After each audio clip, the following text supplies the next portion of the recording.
Less than 2 weeks are left for a critical electoral battle in the United States. But at a time when the election season is at its peak, American investigation agencies are busy dealing with a terror threat. Over the last few hours, several prominent rivals of US President Donald Trump have received pipe bombs in their mail. So far, as many as 9 suspicious packages have been discovered across the United States. Today, 2 pipe bombs addressed to 2 well-known Trump critics were found. In New York, security at a property of Hollywood star Robert De Niro discovered a suspicious package that was addressed to the actor. They found it at around 5 a.m. and informed the New York Police Department. Bomb squads were immediately dispatched to that spot. They later took away that package for disposal. Later, cops in Delaware found another suspicious package at a post office. The FBI on Wednesday had said that they were trying to track down this package that was addressed to the former Vice President of the United States, Joe Biden. One American media house that is often a target of Trump's verbal assaults also received a mail bomb on Wednesday. These incidents put together have triggered an intense investigation and a political war in the United States of America. This is our cover story tonight. Tight security outside the Washington home of Barack Obama.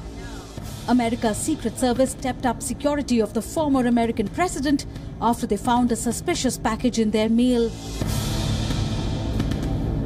Similar scenes were playing out outside the New York home of another former president, Bill Clinton. Routine mail screening caught another suspicious mail. In a matter of a few hours, the world found out that these were not isolated incidents. American news network CNN's New York offices were evacuated after a pipe bomb was found in the mail. Responding officers identified a device that appeared to be a live explosive device. NYPD bomb squad responded, secured the device, and removed it for investigation. American authorities intercepted several such packages addressed to prominent Democrats in Washington, New York, Florida, and Los Angeles. Philanthropist George Soros was the first target.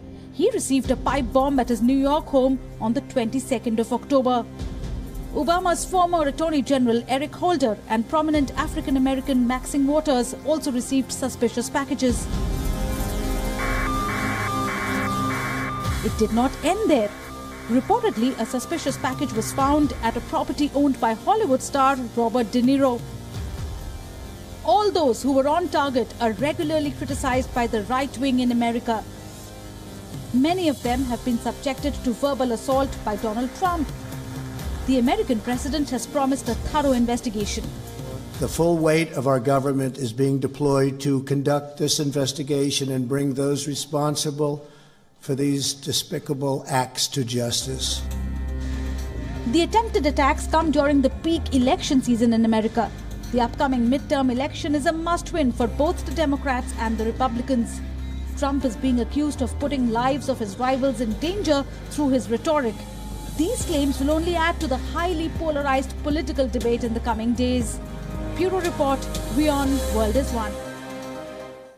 Let's go straight across now to Wion's correspondent joining us from Washington, D.C. Malcolm Brown has been tracking the very latest for us. Thanks very much, Malcolm, for speaking with us here on Wion. Let me begin by asking you the latest in terms of the investigation into those bomb threats. Of course, all of those developments over the last few hours have left the United States on tenterhooks. What's the latest that you're gathering?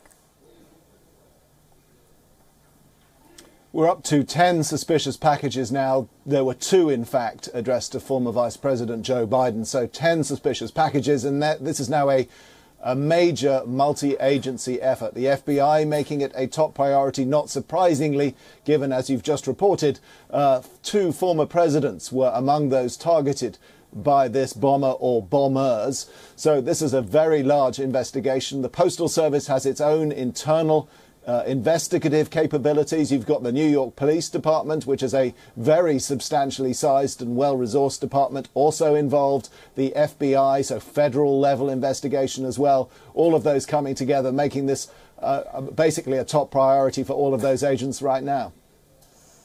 Right. Right, Malcolm, Donald Trump has been blamed in a way for creating an atmosphere, a climate that supports such attacks. Even while he condemned those attacks, he also, in the same breath, criticized the media, attacked the media for its continuing hostility, as he called it. How has the media, given that a channel also was bearing the brunt of such an attack, how has the media in the United States so far responded and reacted to Donald Trump's comments? Well, President Trump, as you've just said, did initially call for unity. He condemned political violence and threats of violence. And there was a hope, perhaps, among some in his critics, in the ranks of his critics, that he might in fact adopt a more conciliatory approach and try and help to achieve the unity that he said he wanted to see in the country. There was a slightly toned down campaign speech in the state of Wisconsin overnight, where he did scale back some of his typical rhetoric that he uses in front of these large crowds on the road.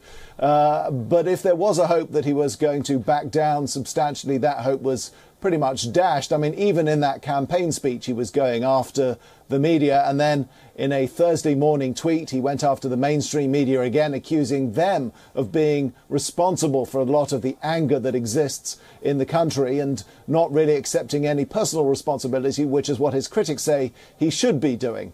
He criticized the media and others for casting aspersions on him and his motivations without accepting responsibility for using similar language himself. He's called some of his political opponents evil.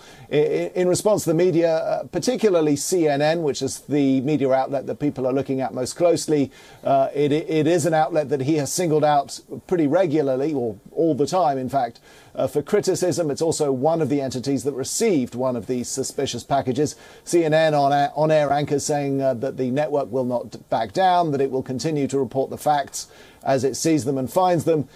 So the state of play is pretty much where we were. Sarah Sanders, the White House spokesperson, also came out this morning and was peppered with questions from the media asking whether the president accepted any personal responsibility for the poisonous political climate in this country at the moment. And they're really not backing down. A very pugnacious, typically pugnacious response from her. So both the media and the president are staying pretty much on their typical courses. The state of play that existed prior to this spate of bombings or attempted bombings. Right, and also considering that the common thread running through those who were targeted is that they are Trump critics. And also this development coming so close on the heels of the U.S. midterm elections, just 2 weeks away from the elections. Is this also being seen as a way to threaten the anti-Trump camp? Well, it depends who you ask that question to. Certainly, there are those, many critics of President Trump who point out that those who've been targeted by this bomber or bombers are all very prominent Democrats or prominent critics of President Trump. Those on the right, though, there's plenty of talk in conservative circles that this could be, based on no evidence that's been presented so far, what they call a false flag operation, which would be an operation conducted by a liberal designed to make conservatives look bad and undermine their message. So there is no national consensus that interprets these bombings one way or the other. Indeed. So America stands divided on that development, of course, and on tenterhooks as far as that bomb scare is concerned. Malcolm, thanks very much indeed for getting us the latest and piecing for us that development and those bomb scares that, of course, have left not just the United States gripping with tension, but many across the world also wondering if U.S. President Donald Trump's rhetoric has put the lives of his rivals at risk. Well, a number of Democrats agree with that assessment. They point at the U.S. president's attempts to invoke images of violence during his speeches, especially against the media. Donald Trump's statements have often raised concerns. Earlier in August this year, a team of experts from the United Nations condemned Donald Trump's criticism of the media. They claim that his comments have in fact raised the risk of violence against journalists. The last few days have also exposed the deep political divisions in America's politics, as we just discussed. Listen in now to what Hillary Clinton had to say on Wednesday. We are fine, thanks to the men and women of the Secret Service who intercepted the package addressed to us long before it made its way to our home. Every day we are grateful for their service and commitment, and obviously never more than today. But it is a troubling time, isn't it? And it's a time of deep divisions, and we have to do everything we can to bring our country together. And it seems like the severe criticism of his speeches was on the president's mind when he stepped up to address a rally. Listen to what President Donald Trump had to say. And by the way, do you see how nice I'm behaving tonight? This is like, have you ever seen this? We're all behaving very well. And hopefully we can keep it that way, right? We're going to keep it that way. With the bomb scare, the targets of Donald Trump's rhetoric have become the intended targets of violence. All this coming at a time when campaigning for the midterm elections is at its peak. These elections will define the political fate of several big names, including President Donald Trump himself. While it may not be clear who is behind these suspicious packages, we can say one thing for sure: this was an attempt to stoke panic among the American voters, and such threats must not be ignored. Saudi Arabia's public prosecutor now says the killing of the Saudi journalist Jamal Khashoggi is a premeditated crime. This has been reported by the kingdom's state-run news agency. This also comes after Gina Haspel, the director of the CIA, reportedly listened to an audio recording of the journalist being interrogated and killed. Saudi Arabia's Crown Prince Mohammed bin Salman claimed yesterday that Khashoggi's killers would be brought to justice. Earlier on Wednesday, Donald Trump had pointed fingers at the Crown Prince, saying that if anyone in the kingdom's power structure had known about the plot, it would be the Crown Prince. And Wion World is One correspondent Kartikeya Sharma is in Istanbul, closely tracking the investigation in that Jamal Khashoggi murder case. He caught up with Turkish journalist Yusuf Erim, who explains the role of the United States in that entire controversy. One of the worst. I'm standing in front of the Saudi consulate where details of Khashoggi's killing have come out in bits and pieces, but the fact of the matter is that it has become a power play between Saudi Arabia and Turkey. On this issue, I'm joined by senior journalist Yusuf Erim. Yusuf, tell me, how come evidence or pieces related to this jigsaw puzzle is being put in media in bits and pieces? Why has this happened in Khashoggi's case? Well, there's a couple of reasons for that now. First thing we have to remember, this is a murder trial. This isn't a media show. And as a murder trial, the prosecutor has to protect the confidentiality of the case. For all we know, the people that came here, the 15-person assassination crew, they were intelligence operatives. For all we know, there can still be intelligence operatives in the country trying to get rid of evidence or contaminate evidence. So they have to be very careful with what is leaked to the media. Turkey's trying to be as transparent as possible, but it's very important to keep the confidentiality of the case. And also, it's a little bit of strategy. If you notice, the drip, drip, drip of evidence is bringing a drip, drip, drip of confessions from Saudi Arabia. And it's very important to keep that pressure on Saudi Arabia to get the truth from them. If you've noticed, they have not yet given 100% DNA. They have not had a body part revealed yet. Nothing on the evidence side that gives 100% fact of murder. But Turkey has gotten a confession of murder already. As is the case with most of these police investigations, the suspect usually either confesses or gives evidence of a confession during the questioning. And this is basically a questioning over the media of Saudi Arabia from the Turkish side by dripping evidence. So it seems as if, the most of the evidence or probably important parts of the case are being withheld because Turkey feels that it might jeopardize the investigation, or there might be loose agents inside Turkey also. Is that the reason? Possibly. There could still be people working for Saudi Arabia inside Turkey. We don't know. We have to assume everything. Everything could happen. The prosecutor has to protect the case as much as he can. So he has to be very, very careful with what he allows outside, and sources have to be very careful with what they say. But once the prosecutor hands down an indictment, then I expect those unnamed sources to slowly start using their names, because Turkish law stipulates that no one can divulge evidence without a prosecutor's indictment being handed down yet. So all these unnamed sources are it's actually illegal evidence. It's actually illegal that what they're doing. That's why they're unnamed. It's one of the worst.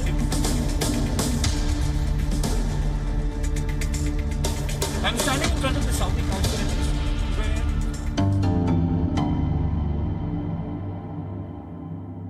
Journalist Khashoggi's killing has not only altered relationship in West Asia, but it's a story which is refusing to die down. And most important of all, the most important aspect of the investigation have not been publicly also shared by the government in Turkey on this issue. I'm joined by Salim Atale, a senior journalist in Istanbul. Sir, thank you for making time for Wion. It's also because of the fact that there's a transition which is taking place in Saudi Arabia, and now power is being shared by the king and the crown prince. Is that the reason? President Erdogan said he trusts the king, that he didn't have any pre-knowledge about this crime. And he gave his respects to the king, and there's no dispute about the king's position, his authority. But then we know that things in Saudi Arabia is run by the crown prince. The king is very old, and obviously he's surrounded by a pink cloud that prevents him to learn what was going on. And the day in and day out and other policy matters are being handled by single-handedly by Prince MES. One of the worst.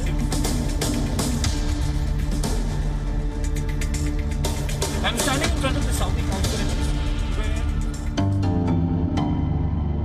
I'm joined by Ali Mustafa, presenter at the TRT World, who had followed this case since its inception. Issue of evidence and the details which have emerged in the international press has been sketchy. Why?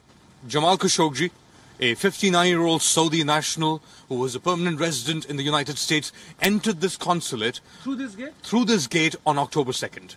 He did not leave this gate. Since then, the information that has come out, charges of murder by the Turks, saying that his body was chopped up into pieces inside that consulate. No confirmation of that. But this information trickling in with the Saudis coming out and saying that he died in an accidental killing conducted by Saudi rogue agents. This is all we know. What the Turks are saying is you have to wait for the investigation to complete, for the details to come out. And one more thing, the only official confirmation that this happened and what the Turks have has come from the Turkish President Recep Tayyip Erdogan, who a few days ago came out and said the Saudis came, they killed him inside, and then they left. And this reaches, according to Erdogan, the highest levels of the Saudi regime. This is something that is contested by the Saudis, not the killing itself, but that the royal court was involved. And the fallout of the killing of the Saudi journalist Jamal Khashoggi has far-reaching implications. A bipartisan group of lawmakers now has introduced a bill in the U.S. House of Representatives. The bill seeks to stop or put a control on most of U.S. arms sales to Saudi Arabia. This, of course, in the backdrop of the death of the Saudi journalist Jamal Khashoggi. The bill says that President Donald Trump could request for exceptions to the arms sale ban if he also submitted a report on a U.S. investigation into that murder of the journalist, who also was a United States permanent resident. Donald Trump administration and the U.S. defense industry are meanwhile scrambling to save the few actual deals in the much-touted $110 billion arms deal package for Saudi Arabia, as concerns escalate about the role of the kingdom's leadership into the death of the journalist. The bill includes a prohibition on security assistance, intelligence, training and equipment, but does not extend to activities related to safeguarding U.S. diplomatic posts or personnel. As plastic continues to choke our planet, a city in Indonesia has come up with a rather innovative way to convince people to tackle the menace of plastic pollution. This report telling you how. Free bus rides in exchange of plastic bottles? Well, that is the deal which is being offered by the city of Surabaya, Indonesia's second largest city. Under the new scheme, commuters can pay about 10 used plastic cups or 5 plastic bottles to hitch a 2-hour ride on the city's bus service. Commuters can either drop off the plastic bottles at the bus terminal or literally pay for the tickets with them. And need we say, the plastic trash exchange scheme is proving to be a hit. Garbage like plastic bottles piles up in our neighborhood. So I brought them here so the environment in our neighborhood is not only cleaner but will also help to ease the workload of garbage collectors. Surabaya generates close to about 400 tons of plastic trash every month. The plastic collected is then auctioned off to be recycled, and the money generated is used to run the bus operations.